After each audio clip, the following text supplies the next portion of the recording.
नमस्कार अनि न्यानो अभिवादन। अहिले तपाईहरु हेरिरहनु भएको छ नयाँ बुलन्दा.com फेसबुक पेजमा लाइभ कार्यक्रम कथा जिन्दगीको।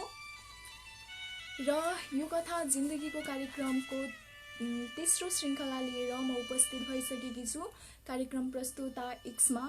र यो कथा जिन्दगीको कार्यक्रम चाहिँ हरेक साताको मंगलबारका दिन नयाँ बुलन्दा.com फेसबुक पेजमा अनलाइन हुने गर्छ भने यस कार्यक्रमलाई तपाईहरु हेर्न र सुन्न जहिले पनि जहाँ पनि चाहनुहुन्छ भने यदि चाहनुहुन्छ भने चाहिँ तपाईहरु गएर नयाँ बुलन्दा अनलाइन टिभी युट्युब च्यानलमा गएर हेर्न र सुन्न सक्नुहुनेछ।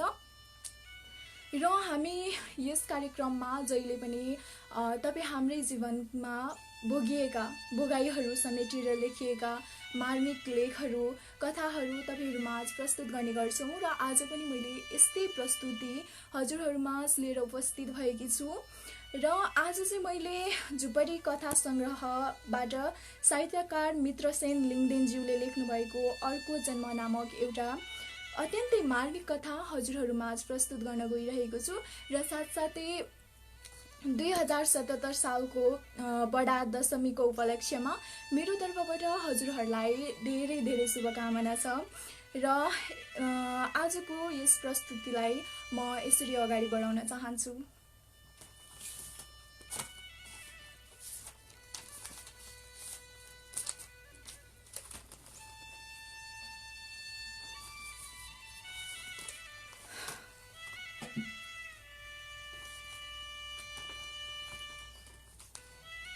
अझै पनि बेला बेला सन्तान गुमाउँदाको पीडामा आमाको आँखाभरि आँसु रसाउने गर्छ। तर आँसु जति बगे तापनि मन चिराउने पीडा कहिले पनि बगाएर लान सकेको छैन। कोमल आत्माको मृत्यु सधैँभरि मन गोज्ने तीर बनेको छ। त्यसो त त्यो घटना सम्झदा मेरो पनि मन अमूल्य रहन्छ। शरीर स्थिर हुन्छ अनि जिउभरि काँडा उम्रिए जस्तो पनि हुन्छ। जे होस् त्यो घटना जति बेला पनि बल्झन सक्ने घाउ बनेको छ यो मुटुको कुनामा। म सम्झन्छु त्यो सानो घर त्यति ठुलो सपना पनि केही थिएन। केही समय अघि जन्मेको सानो बालकको सुन्दर भविष्यको परिकल्पना मात्र हो। त्यो सानो सपना आकार पार्नको लागि असार साउनको भारीसँग रुच्न परे पनि चैत वैशाखको घामको तापसँग मुकाबला गर्नु परे पनि उनीहरूलाई कुनै परवाह थिएन। जसरी नै त्यो सुख परिवार अगाडि बढिरहेको थियो। सानो नानी परिवारको शोभा थियो चहकिलो जुन जस्तै। सायद त्यसैले त्यो परिवार दुःख र सङ्घर्षमा पनि थपक्क बलेको थियो। उज्यालो थियो। बाबा आमा काममा व्यस्त हुन्थे। त्यसै बेला नानी पनि आफ्नै संसारमा खेलिरहेको हुन्थ्यो। कहिले फट्याङ्ग्रा समाउन लम्किरहेको हुन्थ्यो त कहिले पुतालीको पछि पछि दौडिरहेको हुन्थ्यो। बाआमाको लागि यो भन्दा प्यारो संसार अरू केही थिएन। उनीहरू असाध्यै रमाएका थिए। खुसीको सीमा पनि थिएन।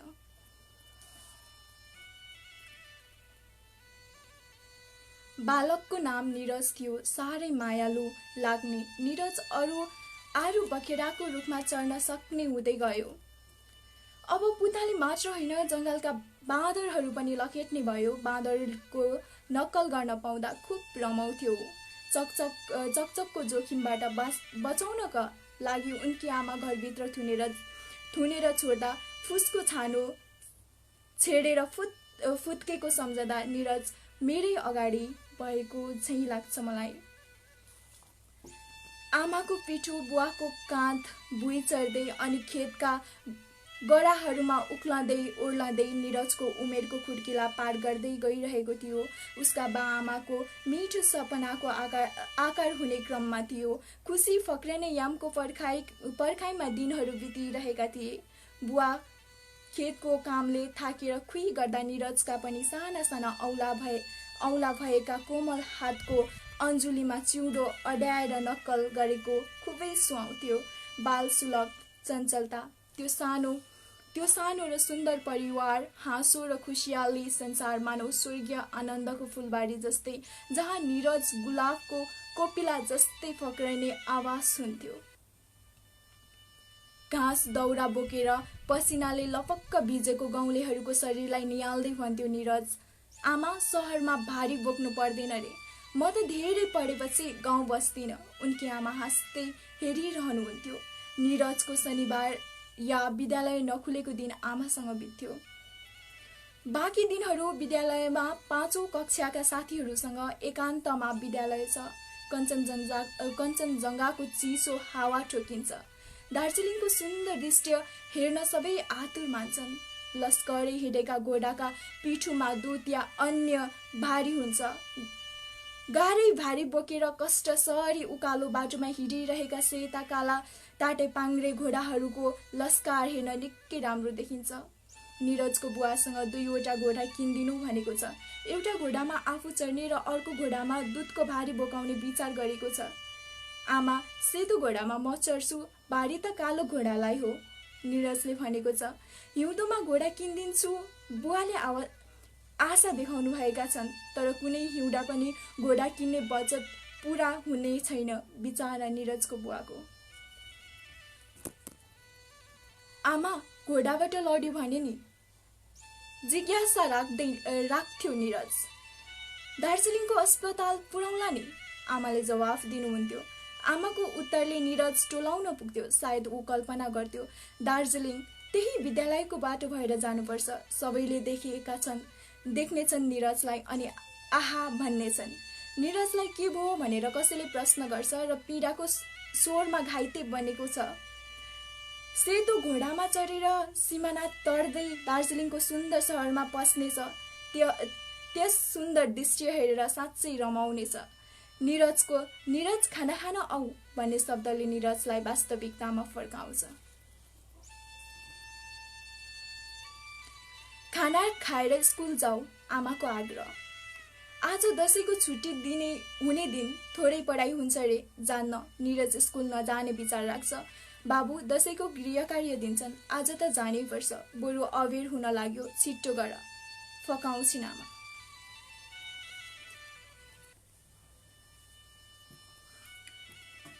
निरजको अनुहारमा डरको संकेत देखिन्छ र आँखामा आँसु टल्काउँदै भन्छ, आमा, मसँग गणितको गृहकार्य छैन, आज नजाने नि ल। आज एक दिन नभए पनि केही हुँदैन, स्कुल त जानै पर्छ, पूर्ण नम्र बोलीले सम्झाउँछिन् आमा। निरज अझै नजाने भन्दै डिप्पी गर्न छाड्दैन। आमाले रिसाएर 2 थप्पड हान्दै निरजलाई भन्छिन् अनि बाध्य भएर स्कुल जान तयार भयो निरज। आमाले पस्किनु भएको खाना अस्वीकार गर्यो निरजले। उनको आमालाई प्रस्ताव लाग्यो। विद्यालयको पोसाक लगाइदिँदै फकाउन थाल्यो। दशैंमा मावला जानुपर्छ, पिङ खेल्नुपर्छ, मिठो खानेकुरा खानुपर्छ। निरज अझै रुन छाडेको थिएन। स्कुल हिँड्दै गर्दा उनकी आमाले खाजा खानु भन्दै पैसा दिइन्। निरजले थाप्न मानेन, पक्रेर गोजीमा खसाल्दिन्। निरजले वास्ता नै नगरेर रुँदै सरासर अगाडि बढ्यो। आमाले नदेखिन्जेल छलिएपछि गोजीको पैसा निकालेर हेर्यो, 10 रुपैयाँ रहेछ। निरजको रुवाई पुरै शान्त भयो। उसको मन बजारमा सजाएर राखिएको मिठाईमा अल्झियो।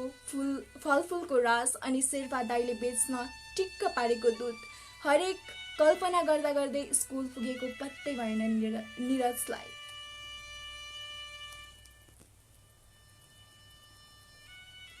स्कुल लागिसकेको थियो। कक्षामा दशैंको चर्चा थियो। निरजको हात घरिघरि गोजीमा पुग्थ्यो, किनकि गोजीभित्र पैसा राखेको थियो उसले।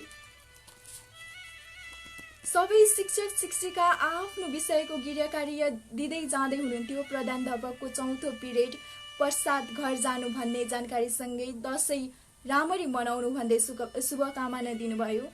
निरजको आमाको मावला जाने कुराले झन् निरज खुसी थियो। 4औं घण्टी शिक्षिका गणित विषय लिएर कक्षामा प्रवेश गर्नुभयो। निरज डरले काम्न थाल्यो।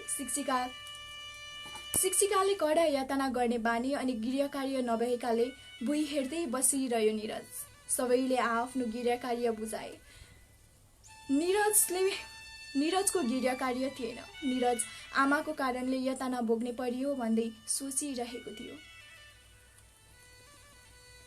निरजको गृहकार्य देखाउने पालो आयो। शिक्षकले गृहकार्य देखाउन भन्नुभयो। निरजले आफ्नो किताब अनि अनुहारतिर पालो हेर्दै उभिरह्यो। केही बोल्न सकेन। सबै साथीहरू उसको अनुहार हेरिरहे। पाषाण हृदयकी शिक्षिकाको प्रत्येक नसामा क्रोधका जुस्काहरू उर्लिसकेका थिए। निरजलाई गृह कार्य नगरेको भन्दै बाहिर निकालियो। निरज चित्कार बोकेका आँसुका भेलहरू कोमल अनुहारमा चुहाउँदै दाहिने हात शिक्षिकाको कडा कब्जामा सुम्पिएर शिक्षिकाको पछि कष्ट साथ आफूलाई अगाडितिर धकेल्दै गयो। विद्यालयबाट केही पर रहेको चर्पीको ढोका खोलेर सिमेन्टको 4 प्रहारको घेराभित्र निरजलाई कोची राखेर छोडिन् शिक्षिकाले। निरज धेरै चिच्चायो, करायो, तर केही सिप लागेन। दिउँसो 1 बजे विद्यालय छुट्यो। सबै घर हिँडे। शिक्षक शिक्षिकाहरू दशैंको शुभकामना लिने दिनेमा व्यस्त थिए। शिक्षिकाले निरजलाई चर्पीमा थुनेर यातना दिएको बिर्सिन्। लगभग 3 बजेतिर पाले सबै ढोकाको ताल्चा लगाइसकेर चर्पीको ताल्चा मार्न आयो। निरज भोकको पेट अनि रुदा कराउँदा थाकेकोले पुसुक्कै निदाएको थियो। त्यसबेला बाहिरी ताल्चा लगाएको थाहै पाएन।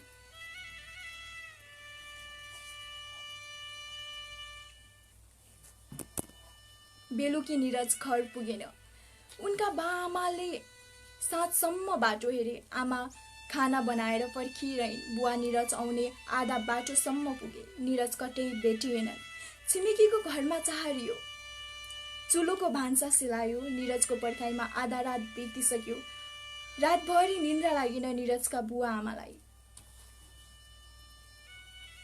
भोलिपल्ट मिरमिरे उज्यालो धरतीमा नखस्दै पुत्र वियोगका आँसु चुहाउँदै निरजका बुवा आमाले गाउँभरि चाहेर तर निरज भेटिएनन्।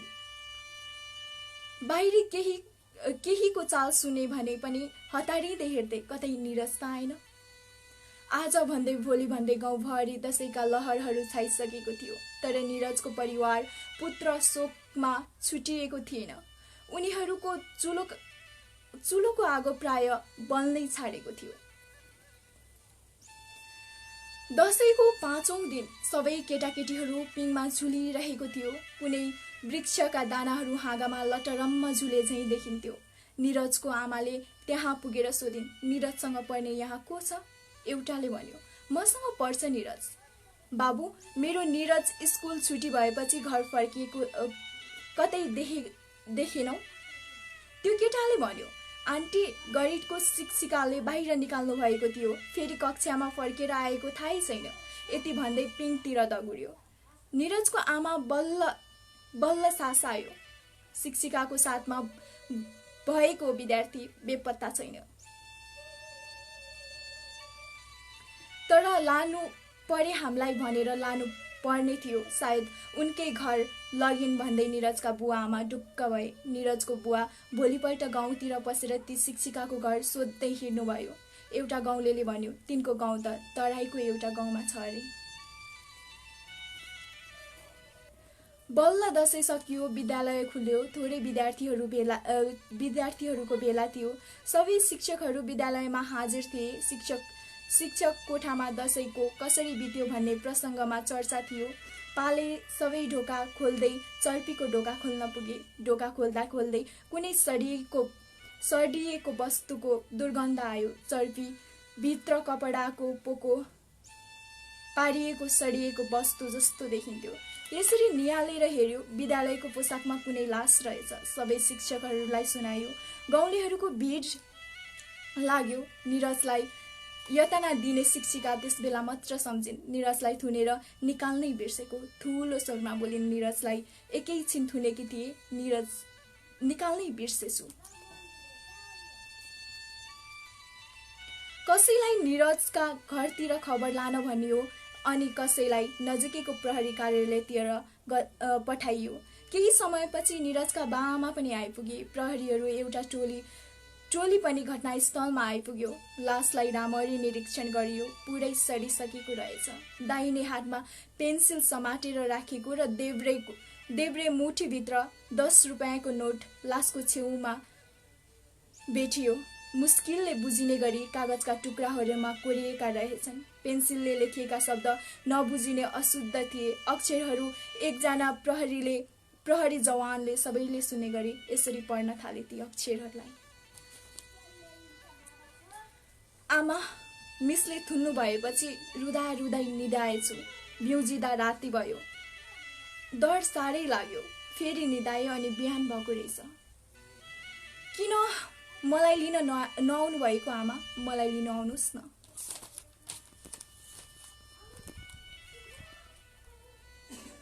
अबदेखि म होमवर्क गर्छु नि, अनि म तपाईसँग कहिल्यै झगडा गर्दिनँ। मलाई मावला लानुहोस् न। आमा, मलाई लिन आउनुहोस् न। भुइँ पनि चिसो छ, भोक पनि लागेको छ। कागज टिपेर चपाएँ। अर्को टुक्रा। कति दिन भइसक्यो, साथी पनि कोही छैन। हातले लेख्न सक्न पनि सर्यो। अब त मावला पनि जान नपाउने भए। आमा, मलाई खोज्दै आउनुहोस् न। बुवा, मलाई लिन आउनुहोस् न। ढोका पनि कति साह्रो डह्रो छ, भत्काउन पनि सक्दिनँ। रुँदा रुँदै थाकिसकेको छु। आवाज आउन पनि छाड्यो। आमा, स्कुल जाँदिन भनेको थिएँ नि, तपाईँले कुट्नु भयो। नआएको भए यति बेला म तपाईँसँगै हुन्थेँ आमा। बुवा, मलाई लिन आउनुहोस् न। जवानले पत्र पढिसक्यो। सबै गाउँलेहरूका आँखा ओभानो थिएन। निरजकी आमा कति बेलादेखि बेहोस थिइन्। निरजका बुवा निरजका लास एकहोरो हेरिरहेका थिए। बेहोसी अवस्थामा नै हिजोको सुन्दर सपनाहरू सबै हुरीले उडाइदिएको थियो। त्यो सानो परिवार सिसिरियाम जस्तै उजाडिएको थियो। कति सपना थिए, कति रहरहरू थिए। अब केही बाँकी छैन। रित्तो भयो, शून्य भयो, अब चकनाचुर भयो। अतीतहरूबाट म बिउजिए। गाउँ उही, निरजले टेकेको गोरेटो उही, खेलेको आँगन उही, काख उही। फरक यति मात्र छ, आजकल त्यो गाउँ, ती गोरेटो अनि ती काख सबै रित्तो छ।